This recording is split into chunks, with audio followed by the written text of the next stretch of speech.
Good afternoon and welcome to ASEAN Business Report. Today is Monday the 7th of November 2011 and you're with us, I'm Thakon Plodi. And I'm Weena Jongprasit. Before we get into our news, we have some flood updates, Kun Nathakan, on some of the major roads, starting off with Vipawadi Rangsit Road. From Hayak Lat Phraw to Klong Bang Su, all lanes are already flooded, including express lanes and outer lanes. And the water level in front of the headquarters of a local newspaper, Thairat, is reported the water is above 50 centimeters. All roads are closed down and small vehicles cannot pass through. And the water passing through from Rangsit to Don Mueang and to Vipawadi Rangsit has also moved on to parts of Lat Phraw Road, and we'll check the developments here. Water is advancing to Lat Phraw Soi 43 on the inbound route, and small cars can no longer pass through the outbound route near Lat Phraw Soi 46 with water levels between 40 to 80 centimeters. And on Pahon Yotin Road nearby Lat Phraw as well, the floodwater from Kampang Pet intersection has already covered roads almost all the way up to Sapan Kwai intersection. Now water in front of the TV broadcaster Channel 7 is reported above the footpath level, and it also has already flooded the car park of BTS Moshit Station. And there's also a very interesting political development here. One of the key leaders of the 111 House of Politicians who are formally known to belong to Thai Rak Thai group, previously banned from politics, has said that Chalerm Yu Bamrung might be needed to replace Yingluck Shinawatra, the Prime Minister, because many observers, Kunwina, have pointed out that she lacks the leadership quality, as we have seen throughout this flood crisis. However, Yingluck has ruled out a cabinet reshuffle yesterday, citing tackling the floods currently makes such actions impossible. But before we continue on that political movement, let's look at the GDP developments from Phatra Securities. Here, Thailand's GDP loss due to the massive flooding will rise from 150 billion baht to 250 billion baht if Bangkok is also flooded, thus reducing this year's GDP growth to 1.5 to 2.5 percentage point, according to Phatra Securities.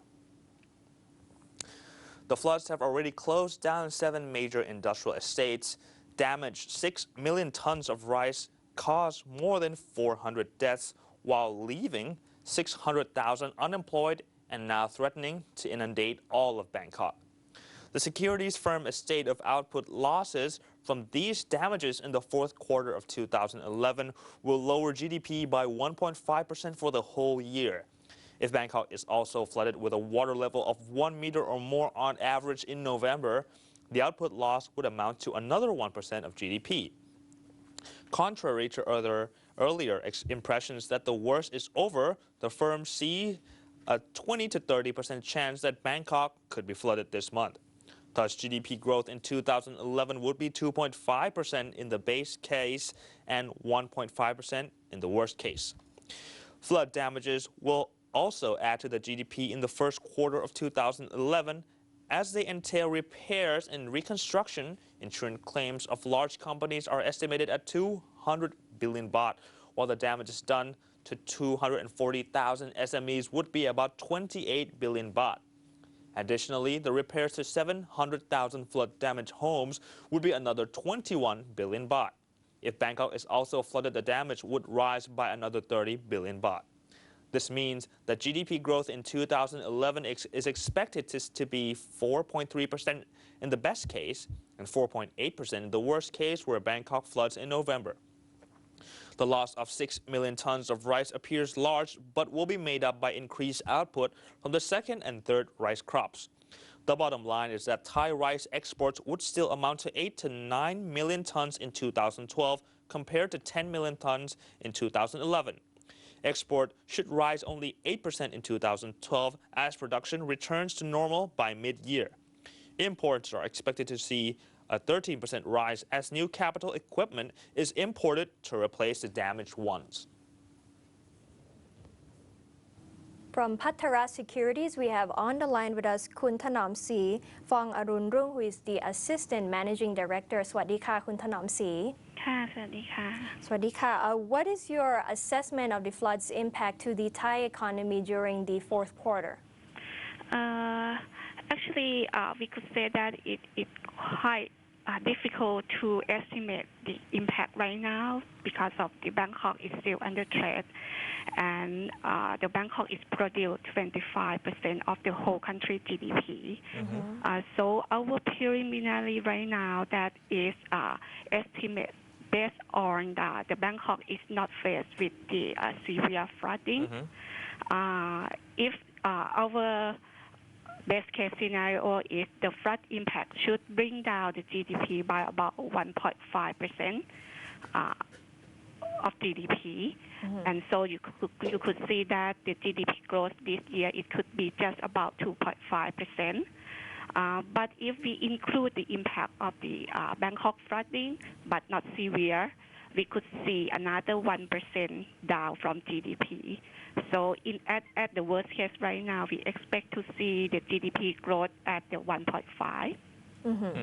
That it could mean that the fourth quarter GDP should contract by 3 to 6%. Oh, I see.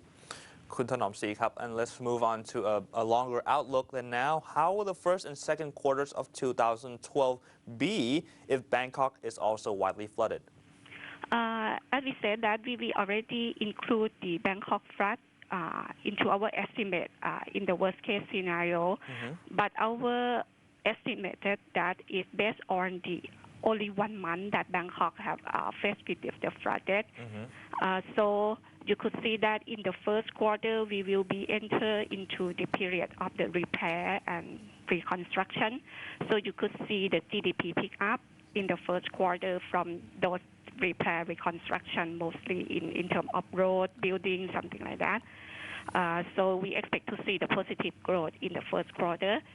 But in terms of the production side, we expect that the production could not renew fastly because of mostly the industrial have quite severe impact from that. So we expect to see the renewal of the production in the second quarter, that you could see the gradual ramp up in capacity, and we expect in late second quarter or maybe first early in the third quarter that you see the production that come back to normal level. What are the recovery scenario for concerning the export and other external factors? The export that it could be hurt from the slowdown in capacity and production. We also expect to see weak export growth or maybe contraction in the first half, as most of the companies cannot produce. They need to fixing the machinery, import raw material, and other so on. So you could see the export growth that we expect right now for the whole year just only 7 to 8% growth. Another concern that is we think that it might be the major risk for next year. It could be the situation of the world economy. Yes. We still expect to see European maybe no growth or just only 1% growth. We expect to see growth in the U.S. is softened, so you could see the slowdown in the global demand that add on the risk for the export next year. Yeah, well, thank you so much, Kun Thanomsri, for your information there. You are welcome. Thank you for joining us, Kun Thanomsri.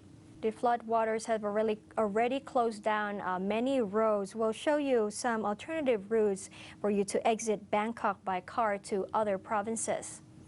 And going to the south of Thailand from Bangkok, if you start from Bang Natrat, drive on the motorway number 37 towards Rama 2 interchange, which you will encounter motorway number 9, and you can go from there.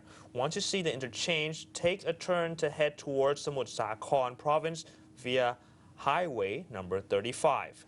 Going to northern provinces, again starting with motorway number 37, take the route towards the east onto motorway number 9 and turn at Klong Kum interchange to highway number 3278. which will lead you to Chacheongseao province. Now take a detour through other provinces up to the north. Asia Highway is now usable, but only with big cars, while Bang Bo Thong route to the upper north is to be avoided at all costs. On the other hand, the easiest way, the most convenient way, is to catch a flight at Suvarnabhumi Airport. However, eastern bound route to Chonburi is still smooth.